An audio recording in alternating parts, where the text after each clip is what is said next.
Shalom, shalom. How's everybody doing? This is your brother and friend, Yeshaya Yisrael. We hope, we pray that everybody is well and will be better. I hope the sound can be heard. Let me check on my end. We hope, we pray. Yes. Well, it has been, brothers and sisters, over, say, maybe 2.5 months, maybe, since the brother did a live presentation. And in giving honor and praise unto the Most High, I want to say I hope everybody is well and will be better. The reason why a brother has not been online doing regular lessons as was done, say, before the summer, is two reasons. One, the Hebrew classes, brothers and sisters, primarily aired on Mordeh Yeshaya Hebrew Lessons, has come to a conclusion.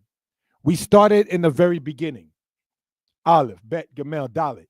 Hey, Wal Zion, Ketet, Yo, Kaf, Lamed, Memnoon, Samek, Ayin, Pei, Zade, Kuf, Resh, Shin, Tau.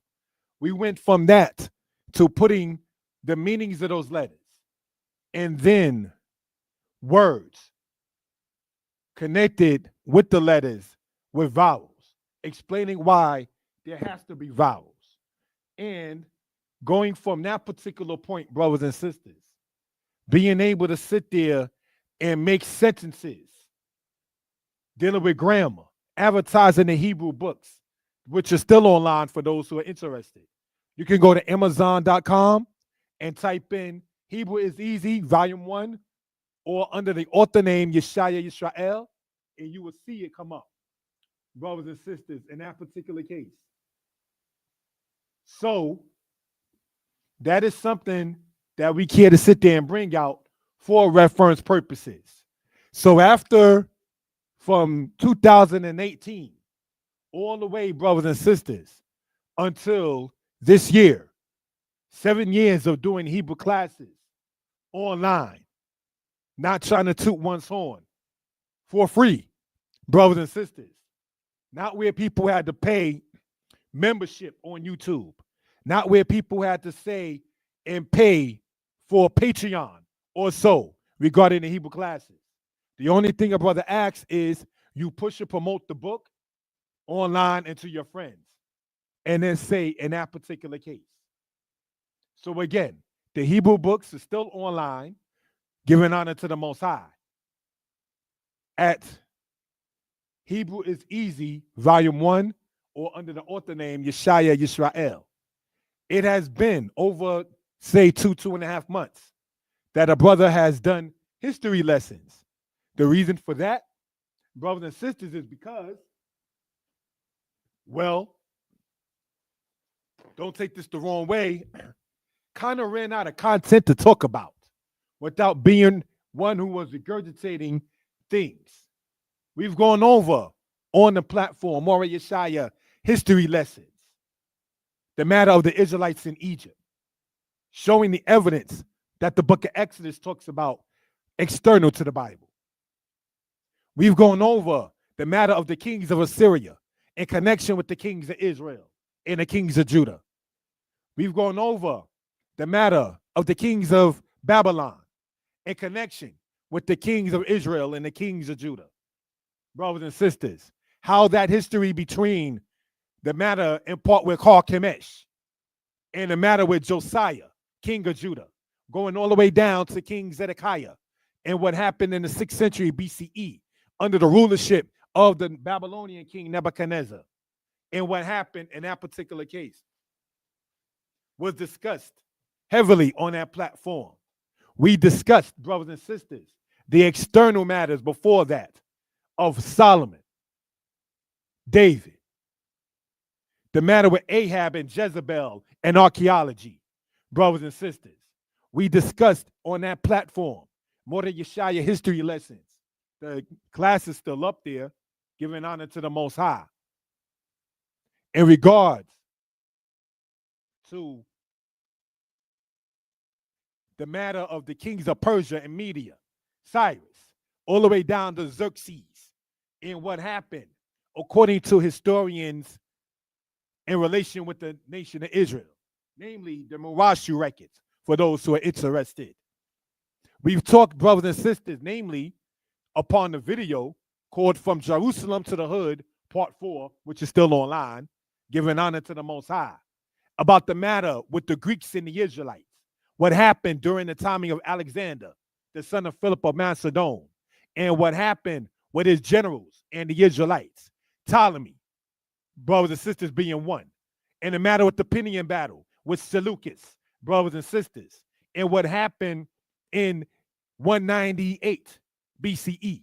Then we began to talk about the matter of Hanukkah or Hanukkah, brothers and sisters, on the platform. And then what happened with Mummius and what happened with the Greeks and how the Corinth battle eventually caused the Greeks to lose power in the earth. And Rome came up as a power, and their influence, whether good or bad, mostly bad, sadly, regarding the nation of Israel. What happened, brothers and sisters, with Julius Caesar and the children of Israel. And prior to that, with Pompey going into the temple in 63 BCE, brothers and sisters. What happened, brothers and sisters, with the Ptolemies that was still ruling in Egypt. Ptolemy the 13th, correct me if I'm wrong, being the one who put Pompey to death. And how that, in part, affected the house of Israel or the house of Israel. What happened, brothers and sisters, in history between the Romans and the Israelites when Rome came to become an empire after the timing of Julius Caesar, brothers and sisters. Augustus, Tiberius, Caligula, winning his image in the temple. What happened, brothers and sisters, in part with Claudius and the Israelites. What happened with Nero, and not to be arrogant or anything of that sort. One of the things I try to show is this. When it says that the Israelites had the upper hand in fifth battles between the army of Rome and themselves, all you got to do is look, not trying to sound boastful, who's good with the knuckles? Who's good with their hands? Recently, I've been seeing on YouTube a whole bunch of stuff about Mike Tyson knocking people out left and right. This person knocking people out left and right.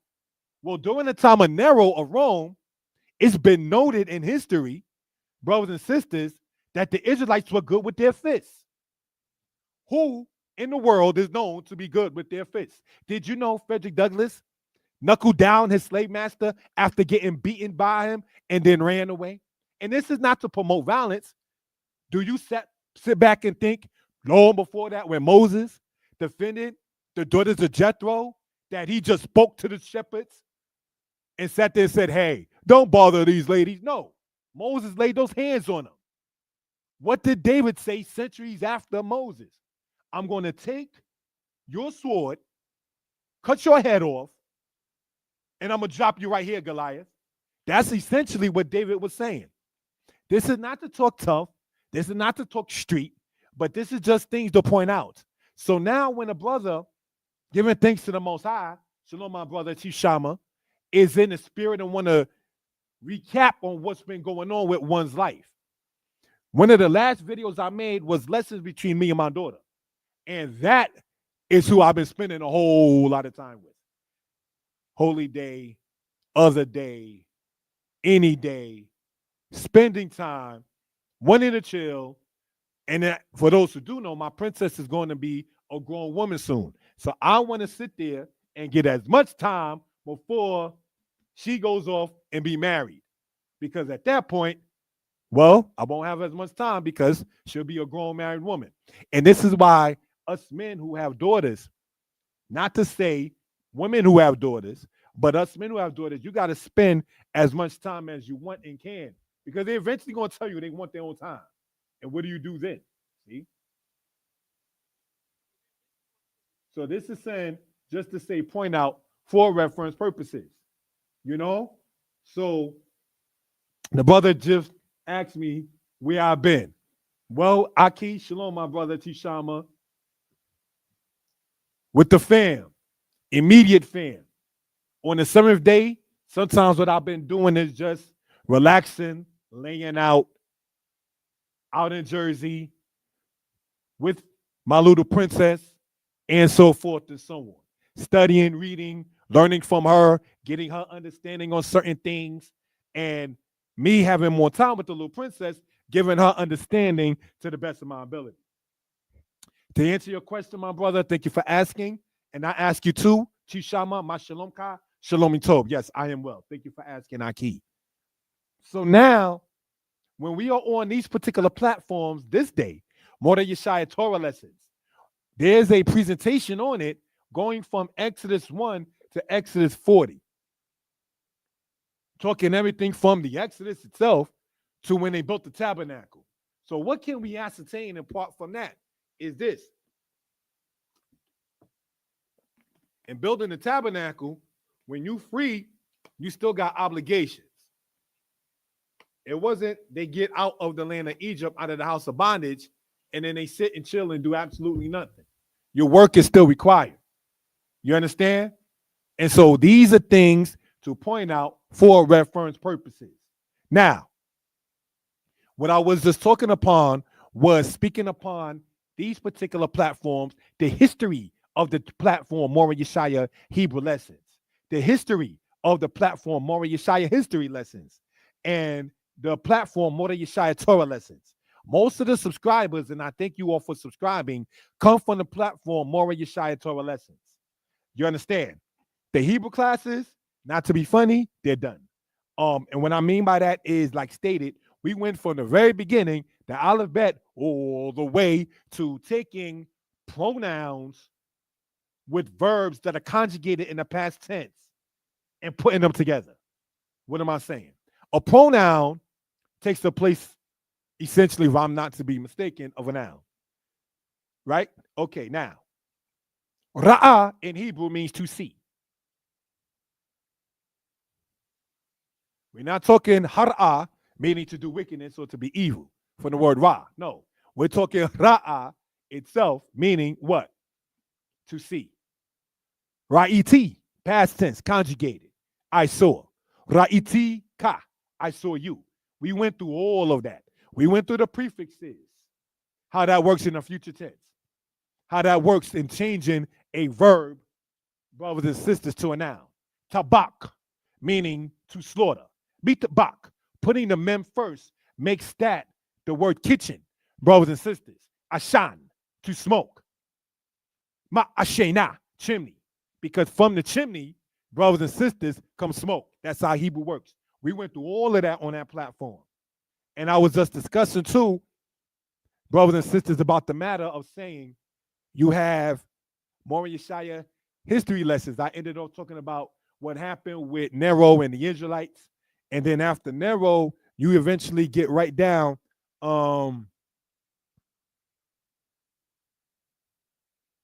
Vespasian, and then his sons, Titus and Domitian in time, and what happened all the way leading to the year that many people talk about, 70 AD.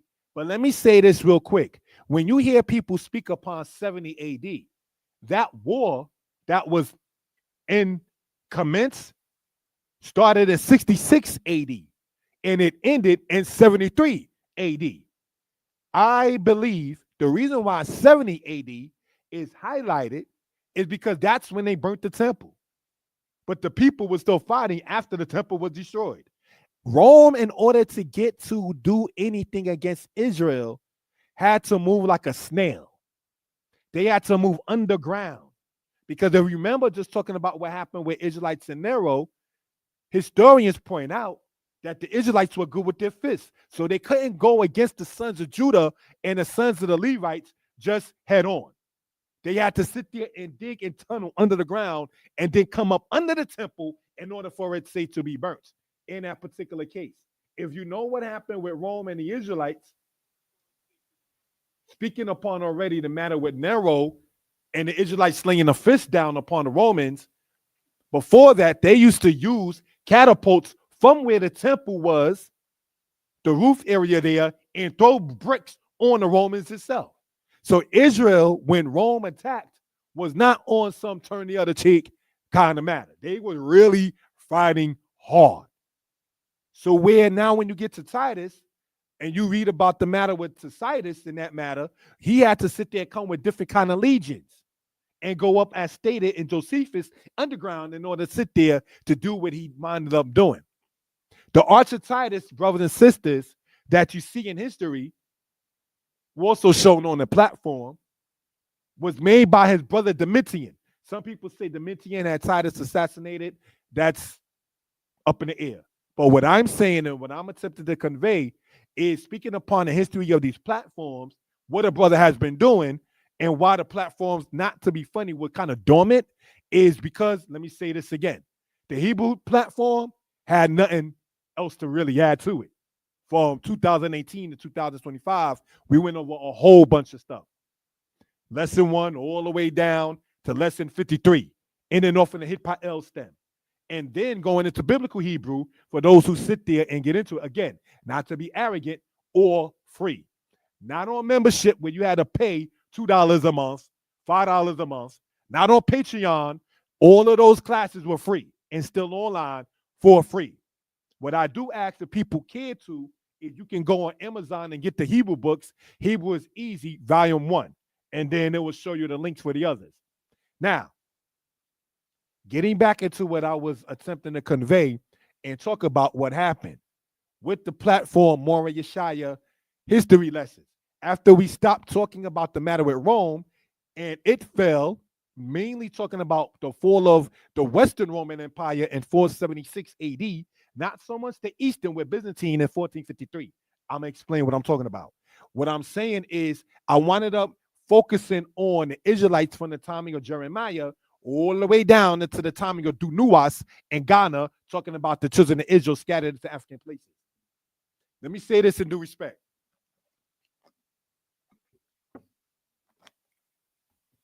And this is not the happiest situation.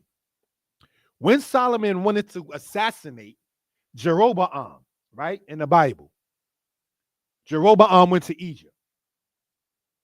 When King Jehoiakim wound up assassinating the prophet Uriah was in Egypt. When the children of Israel that were not taken to Babylon fled the land of Israel in the timing of the prophet Jeremiah, they went into the land of Egypt. I've been to Egypt. Egypt, not to be funny or racial, is a black country. The Israelites were used to going to African places. Hence, you see why in the prophet Isaiah, you will see Egypt mentioned. Where did the Israelites go after the Ptolemies fled into Egypt themselves, or went into Egypt themselves as conquerors? Sorry. They wound up migrating to the Sudan. They wound up migrating to places like Ethiopia. That's why you might see those countries mentioned in Isaiah 11 for the Moreh Yeshaya Torah lesson presentation. And if you read, brothers and sisters, in the book of Zephaniah, during the timing of the prophet Zephaniah, during the time of the king Josiah, it says from beyond the rivers of Ethiopia. So the two main rivers, correct me if I'm wrong, in Ethiopia is called the White Nile and the Blue Nile. So from beyond that, in Zephaniah chapter 3, dating to the timing of Josiah, during the timing of Jeremiah, say over 55 years after Isaiah spoke about Israelites in Ethiopia, you find the prophets later on talking about Israelites in African places. So now by the time Hadrian of Rome in the 2nd century AD or 2nd century CE starts to talk about people being displaced, and you read before that with Trajan or so, Nerva or so, regarding the Kittos battle, and then you read about the Bar Kokhba battle, and the Israelites were not permitted to go from Libya and Northeast Africa, migrating from Egypt, as we discussed, into the land of Israel. Where would the Israelites go? This is when we start talking about the author, may he be blessed. He's still among us, Root of Windsor. And what he cited about Eldad the Danite, saying that tribes of Israel were in Western Africa and merged with other tribes of Israel that migrated there into Northern Africa and formed kingdoms. That is part of what we've been talking about in day and night publications. So after doing those kind of lessons, from dealing with the language, dealing in the history. And there is, in truth, no ending in the wisdom of Torah. So Mordechai Yeshai Torah lessons, there really can't be an ending to a great extent with that, because the knowledge of the Torah is infinite. See, it's not like there's a date that it stops. It's not like there's a verb pattern and that stops with the Hebrew or the history. But just want to go over, say that in that particular case. To the brothers and sisters who subscribe, definitely appreciate it. To the families who patronized, definitely appreciate it. Brothers and sisters, I've noticed, and not trying to be funny, that the Hebrew books have been selling more and more online. It definitely is appreciated. And as you see the number across the screen, 908-587-4841, it is definitely welcome to be reached out to. You know, if I ever offended anybody in any presentation, I apologize. But let me know. Let me know if I offended. Let me know if I did something wrong. Let me know if I said something wrong. I come from congregations that if you was teaching and you said something wrong, one or two things would happen. They will pass you a note so you can explain the truth of the matter. Or when you're done speaking, they will respectfully, I don't want to use the word pull, but they will respectfully talk to you to the side and explain what you said about this or that was incorrect, and then have you go and correct yourself. They would not sit there and correct you while you're still talking. That's rude. That was always frowned upon in the camps that I came up and through. If a man is speaking and he says something that is incorrect, you do not, at that same token, brother, you're wrong for that. You don't do that. There's a tactful way to even rebuke your neighbor. And I remember that. And it gave me a sense when I was a child growing up in Israel that these men respect each other. You don't ever sit there and embarrass a man, whether his wife and children are there or not, whether the man is single and has no children or not. But certainly, if a man has a wife and children, should be the standard that you never disrespect any man in that particular case. You don't try to put your brother or your sister on blast in that particular case. And it is expected that if you are speaking, be it Shabbat or otherwise, and by Shabbat I mean Sabbath, that you are respectful and humble enough to accept the rebuke. To not sit back and think, can't nobody tell me because of what? That's not wise. That's not how you present yourself.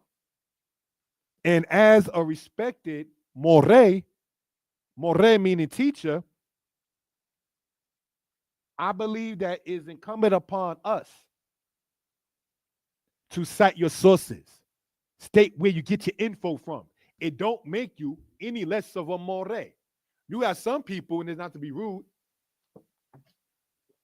they'll never sit there and cite their sources. Maybe they feel that it takes something from their own credit. But what you don't realize is even in school, if you write something and don't have a bibliography, yeah, that can be either one or two things. Your grade drops, or if it's very serious, they can say it's plagiarism. So you want to be careful in, say, that particular case. You understand? Jeremiah the prophet cited Micah the prophet. And it didn't take nothing away from Jeremiah as a prophet to do so. See? And that's all one in the same book. Now, brothers and sisters, and by same book, I mean the said Old Testament, which is something else I care to talk about. Ever so often in Israel, it comes up between quote unquote Old Testament versus New Testament. That looks sloppy. Let me, as a brother who is said to be Old Testament based, Tanakh based, some of the standards and reasons why such is the case, and giving honor to the Most High. The Torah, the book of Genesis, starts in the beginning. God created the heavens and the earth. The Most High is in the beginning of the Torah. In the beginning of the New Testament, it says the genealogy of Jesus Christ, the son of David, the son of Abraham. David and Abraham are mentioned in the Old Testament.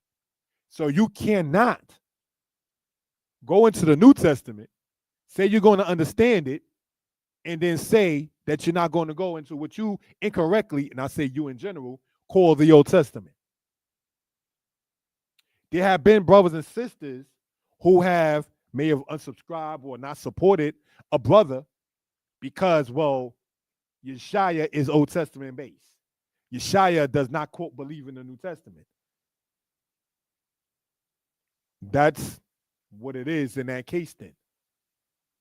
When you read in the book of the prophet Isaiah, chapter 34, it says, seek ye out the book of the Most High. So what book is Isaiah talking about? In Jeremiah chapter 6, letting the book speak, when it says, seek ye the old paths. What book is Jeremiah talking about seeking the old paths? During the time of the prophet Jeremiah, during the time of King Josiah, when they found the book of the law and everybody was happy about it, what book did Josiah find and the scribes of Josiah find that made the people happy? When you read in Lamentations chapter 5, and it says, renew our days as of old. What were they talking about? When Babylon ransacked Jerusalem, as pointed out before in the 6th century BCE, what were the Israelites talking about in Lamentations chapter 5, saying, renew our days as of old? Return unto us and we shall be returned. Or turn unto us and we shall be turned. Renew our days as of old. While Babylon was still in rule, the Israelites were hoping for their olden days back. So now with those examples, Genesis 1, where it speaks of the Most High, any book that starts in its intro lets you know the thesis and theme of the book. And the Torah starts with, in the beginning, God created the heavens and the earth. So the author is letting you know it's of the Most High. Then when you go into the prophets, namely the two-sided, Isaiah 34, saying, seek ye the book of Yah. And in Jeremiah, when it says, seek the old paths, and then in Jeremiah 6, that is, and then in Lamentations, where it says, renew our days as of old, where was Israel looking for a new book? Israel wasn't. So these are things that we're talking about in regards in that particular matter. So why should or would there be a debate ever so often or at all in Israel about the whole Old Testament versus New Testament? All camps in Israel go to Deuteronomy, the 28th chapter. That's in the said Old Testament. Some cite Leviticus 26. That is in said the Old Testament. To go into the history about what happened with the kingdoms of Israel and Judah, many go to 2 Kings chapter 17. Many go, brothers and sisters, to 2 Kings 25. All of that is in the said Old Testament. So these are things looking at it in that particular case. How is there, not to be redundant or argumentative, an actual debate about that? Should not be. Another matter in discussing, and I appreciate the people who are taking out their own personal time to even sit there and listen. As we pointed out, scripturally and historically, the children of Israel in many cases migrated to places in Africa. I mean, when you go in Jeremiah, I believe it's Jeremiah 36, but you can look up the prophet Uriah when he was running from one of the kings of Judah, a murderer. He went into Egypt. People are going to go to and migrating where they're used to going to. So if the Israelites in their own volition were not going to European places, how would you have the bulk of the children of Israel coming up out of Europe saying they're claiming the land in the land of the East? If Jeroboam, running from Solomon in the said Old Testament, went to Egypt, which is in Africa, if Uriah, running from King Jehoiakim, ran into Egypt, which is in Africa, if Judah, in part, ran into Egypt, which is in Africa, from Nebuchadnezzar, if the prophet Nahum is talking about the Egyptian city today called Thebes, in the Bible called the land of No, N-O, or called the land of Waset inside of ancient Kemetic stuff, and it mentions about Israelites in migration with the Assyrians coming up against in 671 or 670 BCE against the Egyptians. Why would you have the Israelite prophet Nahum talking about the Assyrians in the 7th century BCE going against the land of No, N-O in the Bible, called Thebes by the Greeks, called Waset by the Egyptians, if Israel or Israel had nothing to do with it in the first place, one way or the other? These are things, brothers and sisters, that are pointed out on these platforms. So now, how do you have a book that in Genesis chapter 10 in the said Old Testament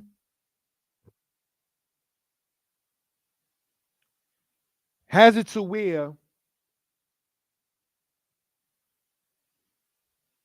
Nimrod, a Hamite person, kingdom is in Akkad, Kalne, and Erech, or Uruk inside of ancient Sumerian.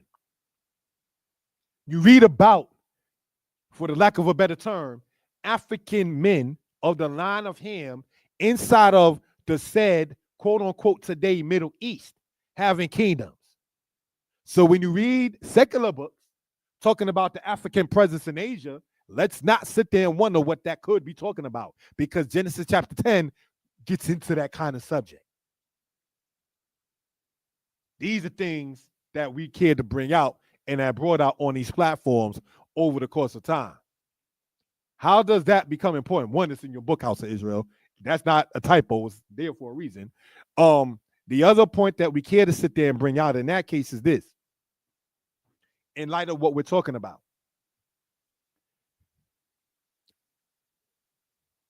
why would we, and I'm not trying to tell no one how to think or speak, why would we be so focused on saying the Khazars in one case, the converts in the other, or we are so pressed, and I'm not trying to, again, tell no one how to speak, are not the children of Israel?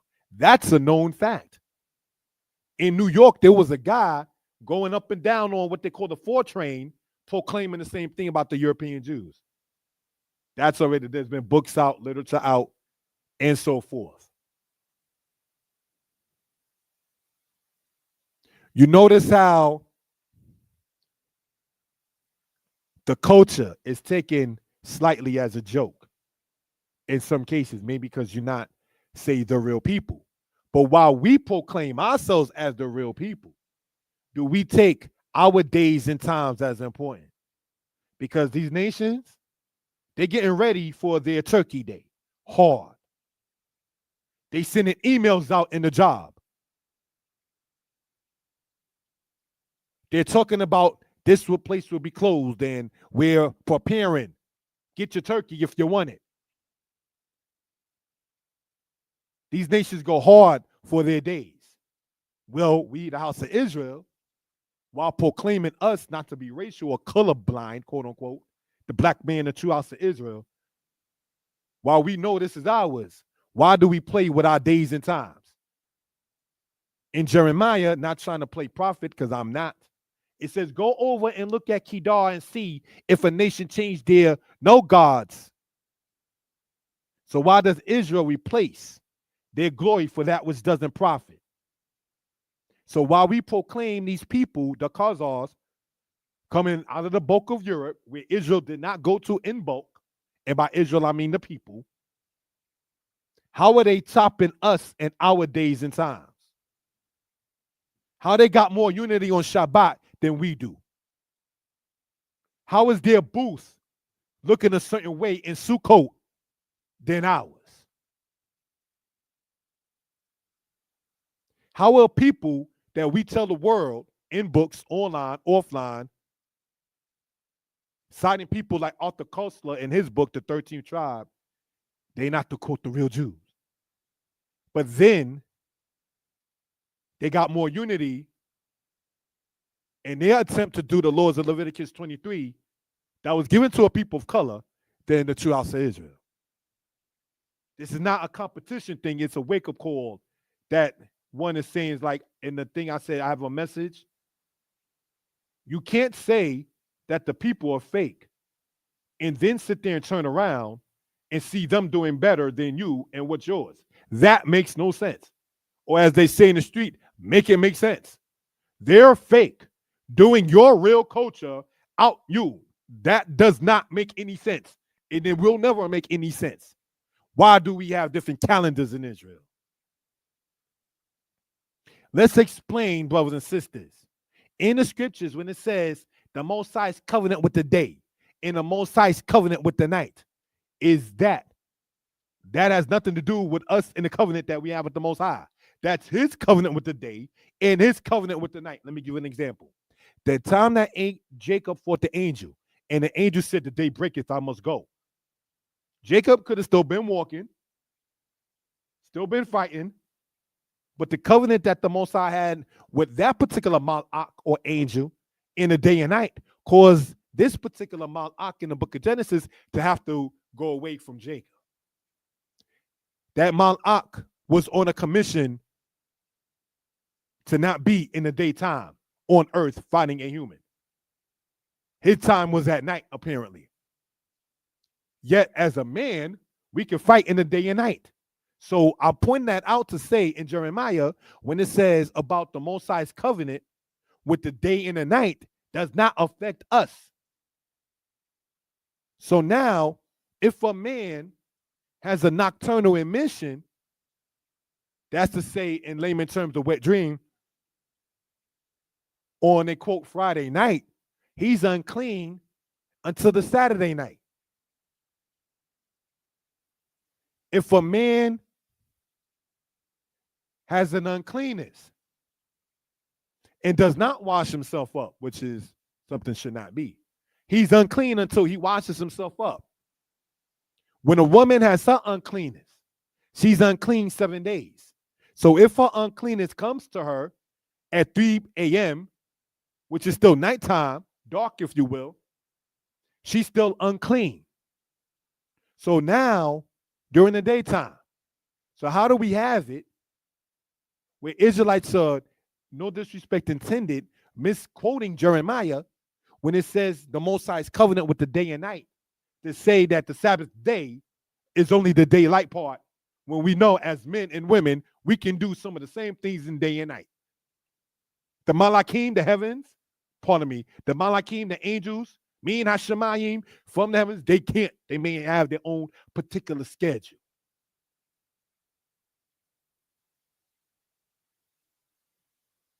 So what do we want to point out in that case?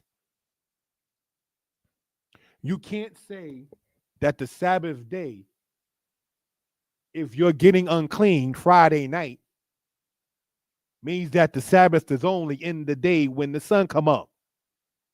Because if you're unclean, man or woman, from 3 a.m. prior to that sun coming up,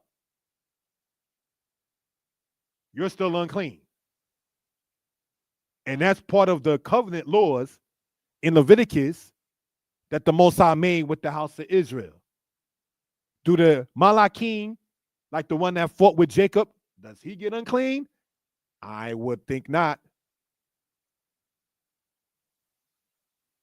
Does the heavenly host that it says the Most High's covenant with the day and the night and the operations of the sun and the sun and the moon don't get unclean. Us humans do. So if we take the covenant that's given to us as humans and seeing a matter of uncleanness, for instance, and being able to attend the assembly under such circumstances, we should not think that it is possible for a woman to be on her time of separation or a man to be unclean and think that the same covenant that the sun and the moon have that does not get unclean and that operates whether we're unclean or not can be used or said or thought or connected or catalyst, if I may use the correct wording, to say, well, the daylight is the Sabbath itself. When it says Zakur et Yom HaShabbat LaKwacho, remember the Sabbath day to keep it holy. Let's understand day in Hebraic thought. Day is the word Yom. It's the same word that's used for time, T-I-M-E. And you see Yom, the plural Yamim, used as day and time interchangeably when you go in the Bible in Deuteronomy chapter 10, verse 10.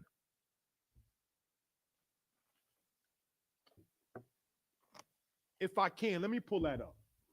I have not been online and I see the StreamYard thing done changed up and everything else. So, but let me see if I can pull this up. All right. And attempt to show what I'm talking about in this particular case. Thank you for that, family. Right? 4, 5, 6, 7, 8, 9, 10. Am I able to show what I'm talking about there in that case? It's not showing on the screen. So what I'm going to do is this. Take this, right? If I may.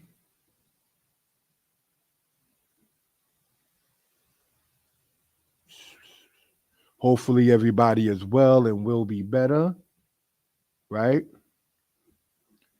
And if I may, thank you for that, family.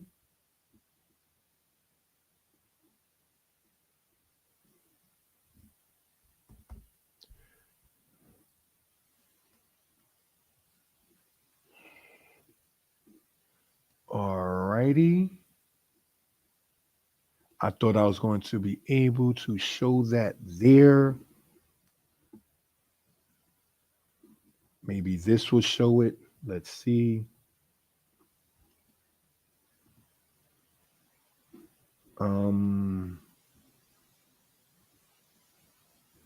Nope, that ain't it. Let's see. Share screen. Maybe that'll do it. Entire screen. Thank you for that, family.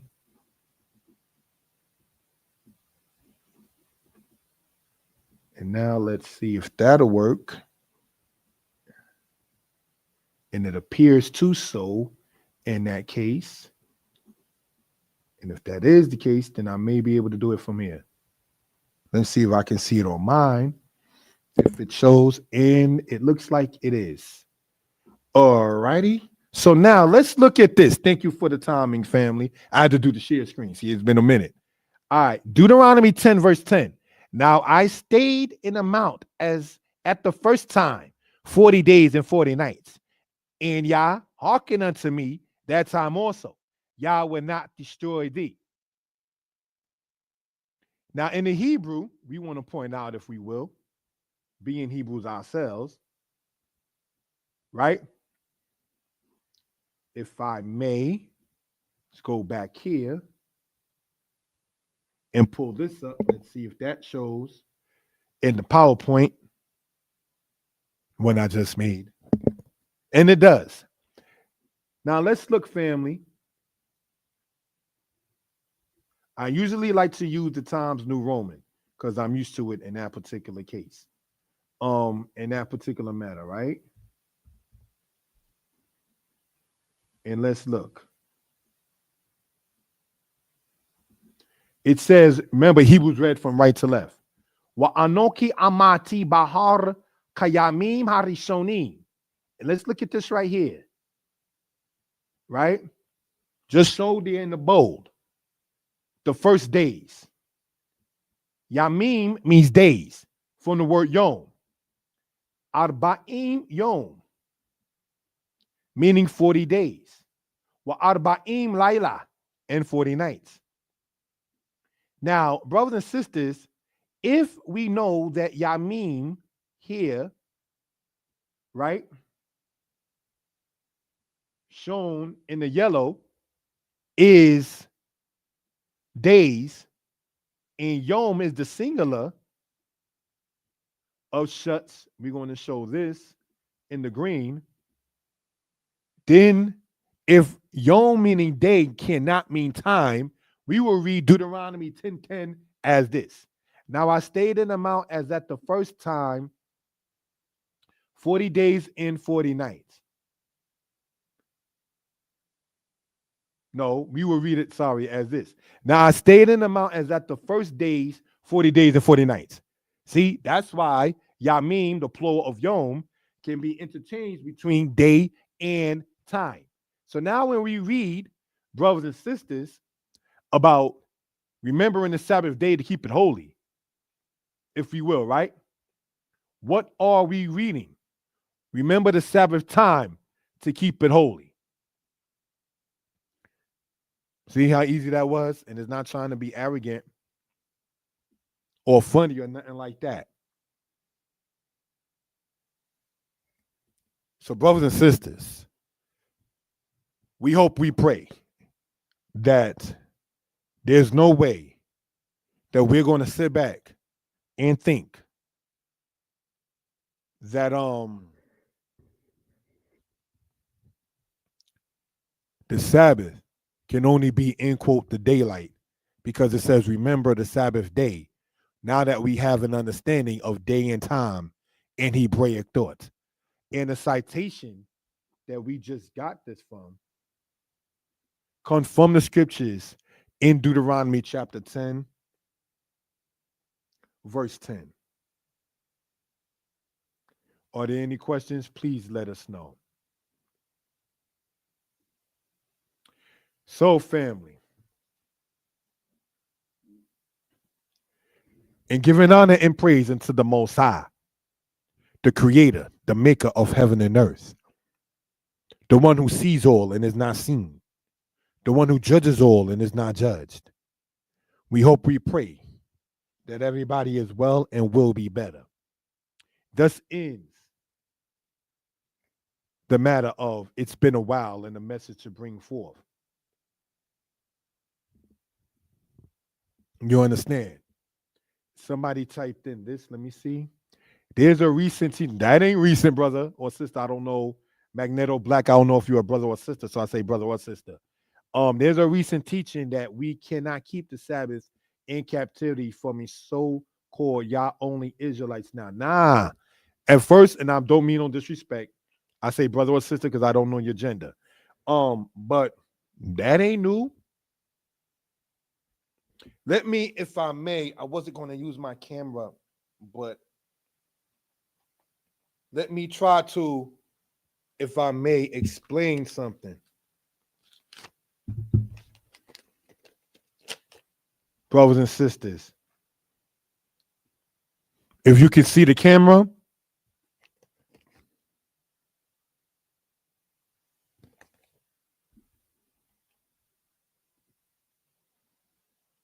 you see that?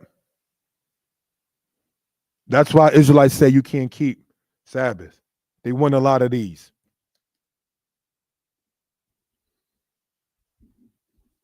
It's a money grab.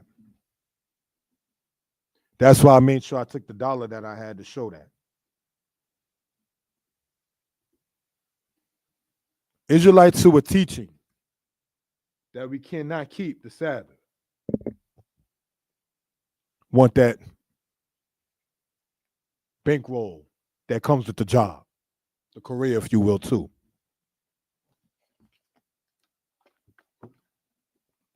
Israelites who are teaching that we cannot keep the Sabbath.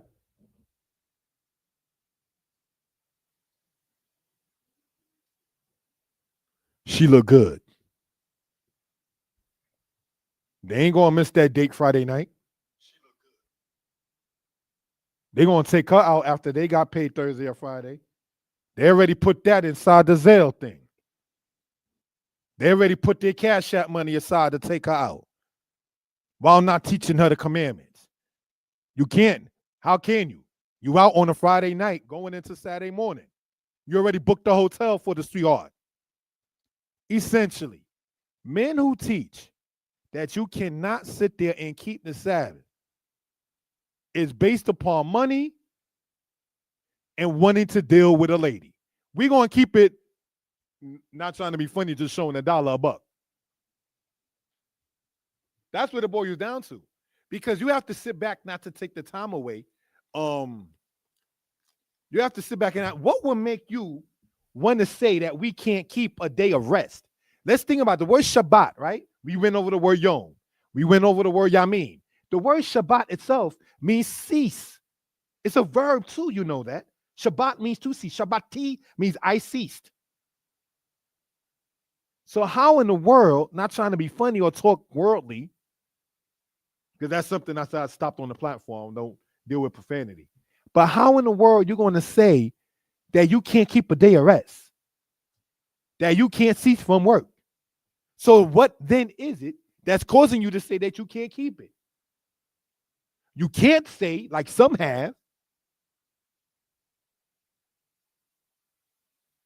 well, it says you will find no rest for the sole of your foot in Deuteronomy 28. Because having no rest for the sole of your foot, let me try to show what that portion is talking about in Deuteronomy 28, if I may say. All right? Thank you for the time. Thank you for the comment.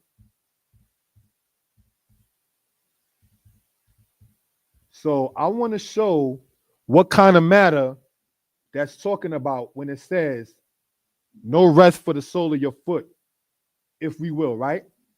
Let's look, family. And I say this again in no disrespect.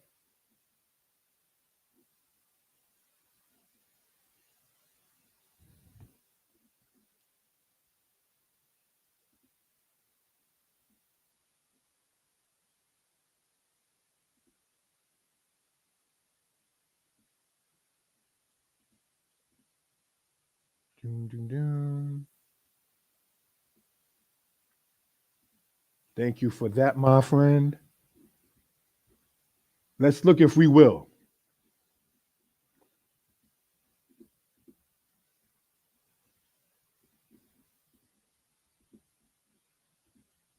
Okay, that part didn't work. But let's show what we're talking about.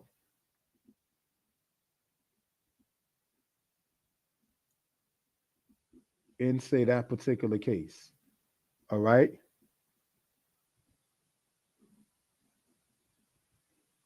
If we will. Let's go back here.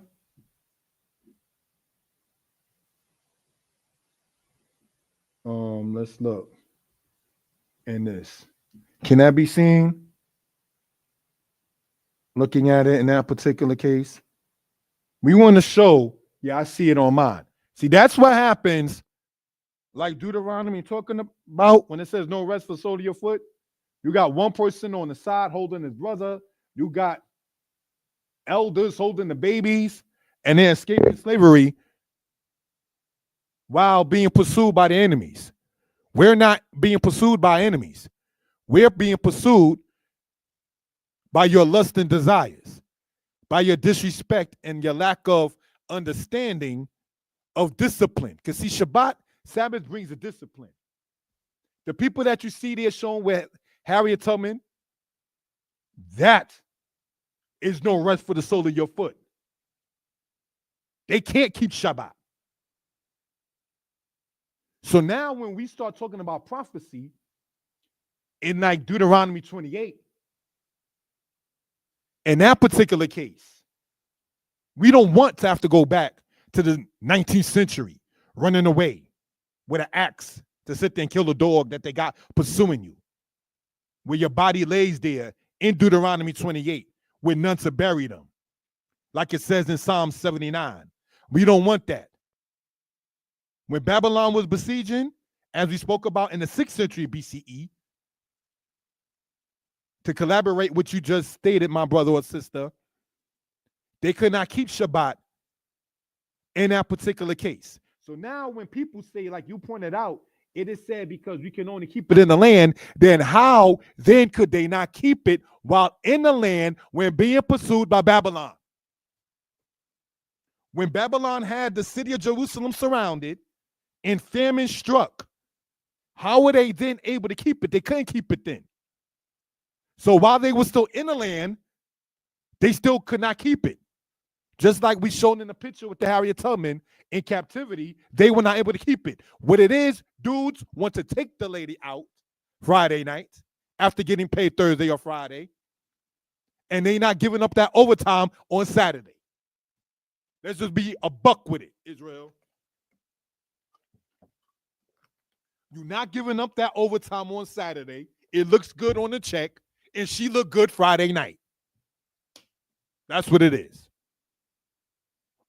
Because again, not to be funny, have to ask ourselves, how then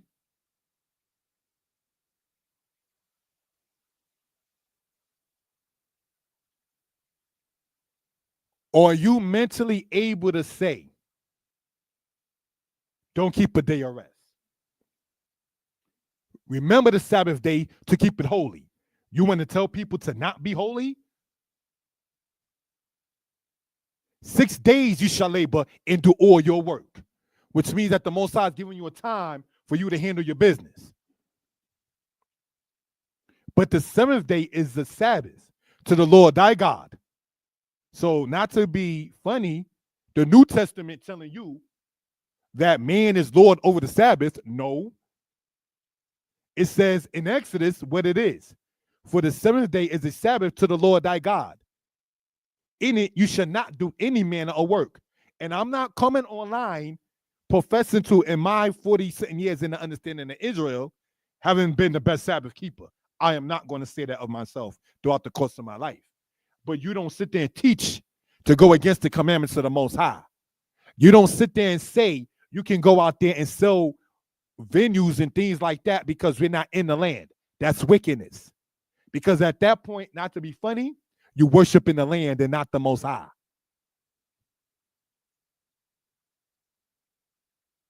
The children of Israel were keeping the Sabbath, supposed to have been keeping it in the wilderness before they got into the land. Another argument that people stated concerning the observance of the Sabbath I heard is, well, the people are supposed to bring them offerings in Numbers 28. So where's your offering at?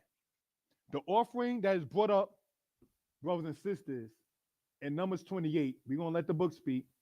Let's read it. Right? This is in Numbers 28.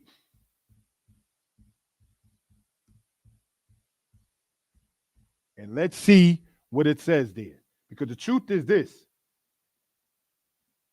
You don't want to do it. Just be 100. Stop playing games. Those who saying you can't do it don't want to do it. So now, Numbers 28, verse 1. And the Lord spoke unto Moses, saying, command the children of Israel, and say unto them, my food which is presented unto me, for offering shall be made by fire, of a sweet savor unto me. You shall observe to offer unto me in its due season. Let's go to verse 9.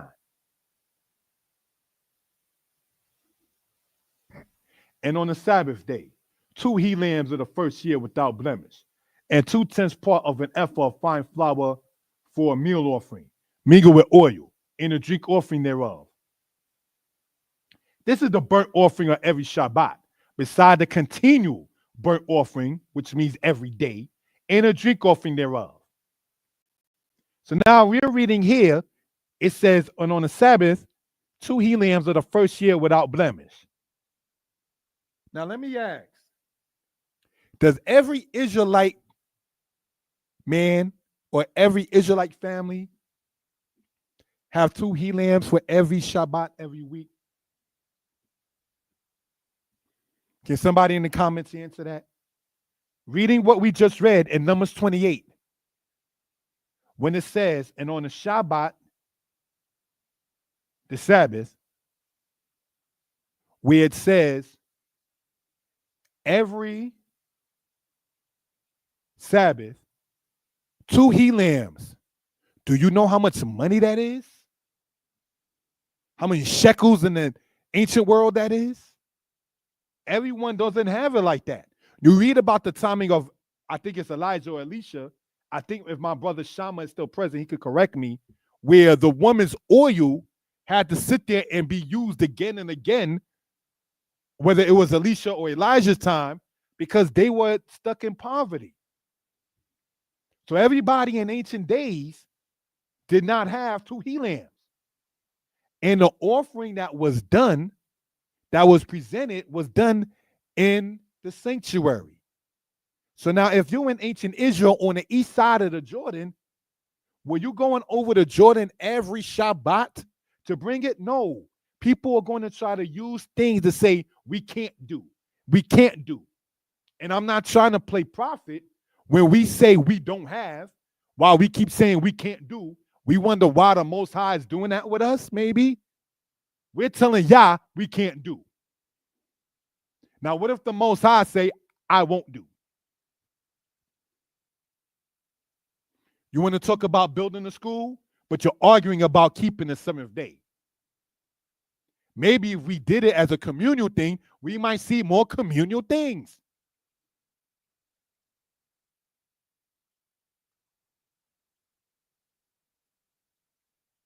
One of the things, and it's not to get sidetracked at all, that I like to talk about and talk in the scriptures is Exodus. And it's not to be self-centered. I've been in Egypt. The ancient Egyptian culture, let me state, I'm not trying to get sidetracked. The ancient Egyptian culture was extremely engrossed in snakes. When you look at the Saqqara of ancient Egypt, their pyramids and things of that nature have the serpent images heavily. So when Moses cast down the staff and it became a serpent, the Egyptians knew what that was about. The Most High is going to talk to you the way that you will understand where he's coming from.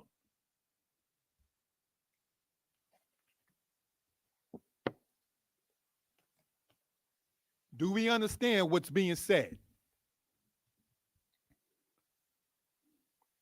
In ancient days, the Egyptians were engrossed in serpent stuff, snake stuff. Let's not be surprised that the sign in Exodus, when the rod was cast down and it ate the rods of the Pharaoh, let's see what it is. And the Most High, I'm not trying to play prophet, does not change. We talk about, we don't have this. We can't do this. We don't have this. How come this is difficult?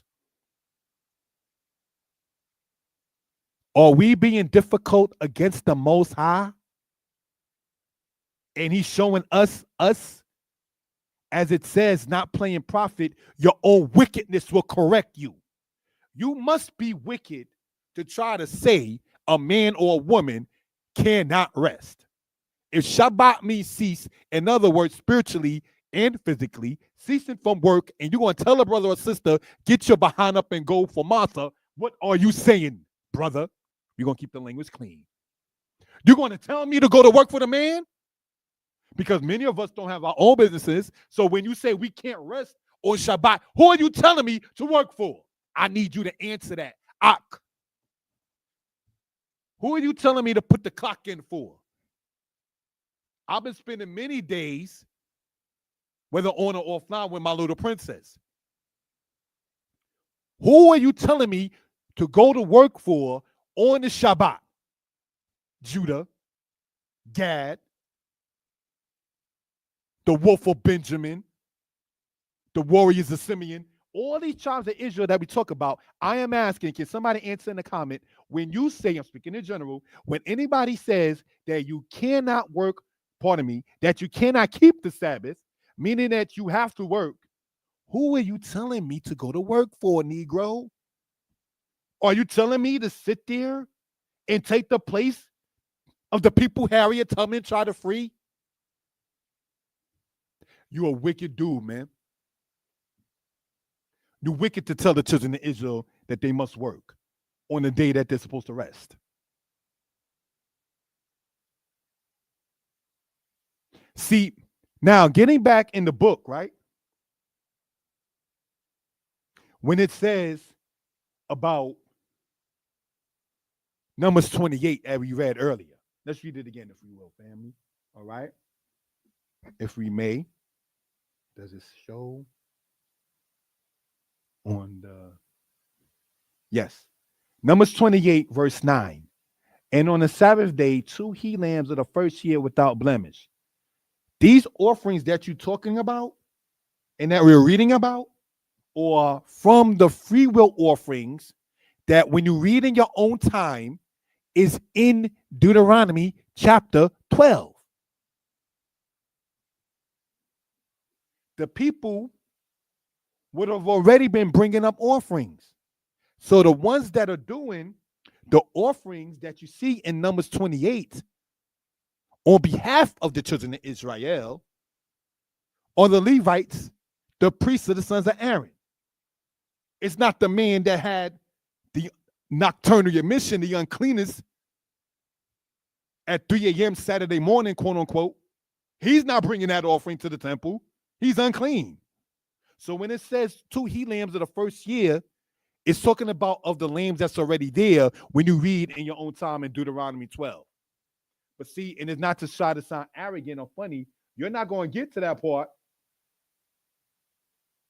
because people who say about not keeping the Sabbath, they thinking about that Saturday pay after they spend time with the lady Friday night. So Deuteronomy 12 is not in your focus. She's in your focus. And it ain't her fault because she may not understand that she may be of the tribe of Judah. You ain't teaching her the Lord's statutes, commandments, going out with her Friday night. You're not up there sending pamphlets or flyers or anything of that sort with your co-workers if you quote unquote stuck on Saturday while teaching the children of Israel that they can't keep it. And one of the questions I have, not to take nothing from the scriptures at all, is who do you work for to tell an Israelite, a brother, a sister, maybe a single mother, maybe a man dealing with this bill or that bill? You're telling me that I don't get no break? That I can't quote unquote wake up on so-called Saturday morning and be like, whew, that was a rough week. Let me get my spirit back right. I don't deserve that. I don't get to sit there and have that time with or without my princess that a brother been doing. You wicked, man. That's really just what it's going to boil down to. So, looking at it like that, in that particular case, we hope, we pray that everybody is well and will be better. Again, in closing out, I have not been on a platform for quite a while. I stated the reasons why. It was nothing against anybody. If I ever offended anybody while online or offline, I apologize. I can be reached again at 908-587-4841. The Hebrew books I do promote, brothers and sisters, I'm going to show right here, if we will, right? if we may. Um, Thank you for that. Hebrews Easy Volume 1. Um,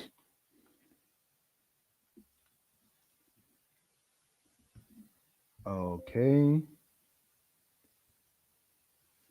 Thank you for that. Looking at it in that particular case, you can go online and look it up. As you see, that book right there could take you to the other books as far as it goes with that in that particular case. All right. Going on into this particular matter, we have, I'm going to suggest two more books for those who are interested. Um, mhm.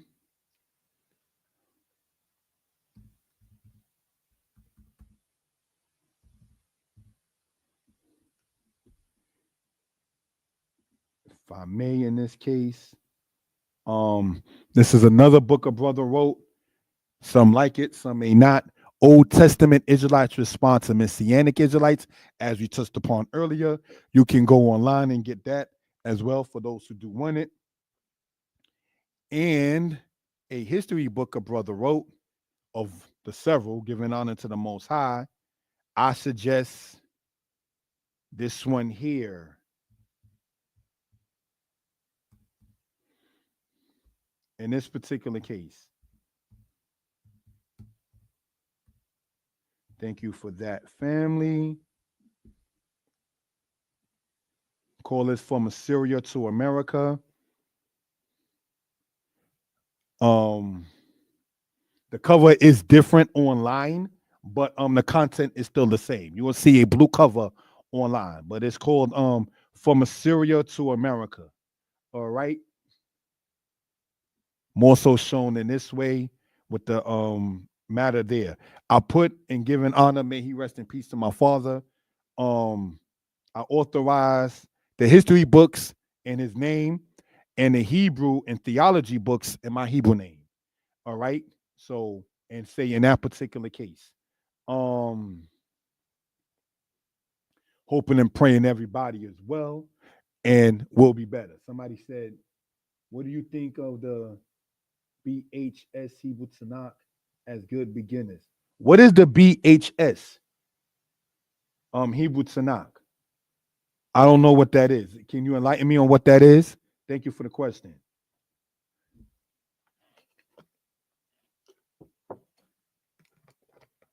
And if I may ask, are you a brother or sister? Because I don't know. So I don't want to say brother or sister to the wrong gender. Sorry. You're asking me, what do I think of the BHS Hebrew Tanakh? I'll look it up. Let's see what we're talking about here. BHS Tanakh.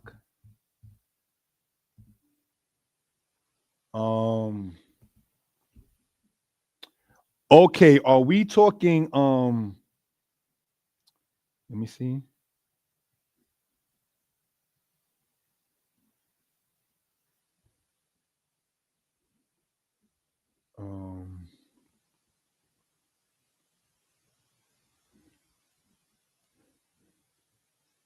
Are we talking about what we're looking at right here?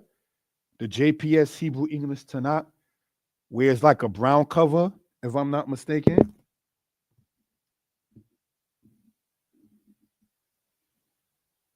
Is that what you're talking about? No? Then that's what came up. So let me see what you're talking about. Because the English is either going to be on point or trash as far as it goes with that. So the Hebrew, throughout whatever quote version of the Tanakh publisher, is going to be consistent. But the English is going to sit there and be funny in certain cases. Biblia Hebraica. Oh, let me see what you're talking about. Let me look this up right here that you're saying. And so looking at it like that.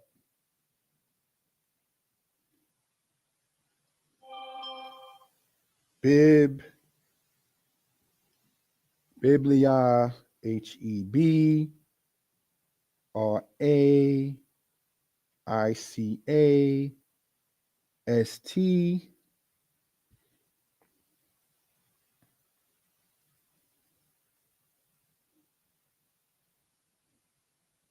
Okay. Biblia Hebraica. BHS Reader's Edition.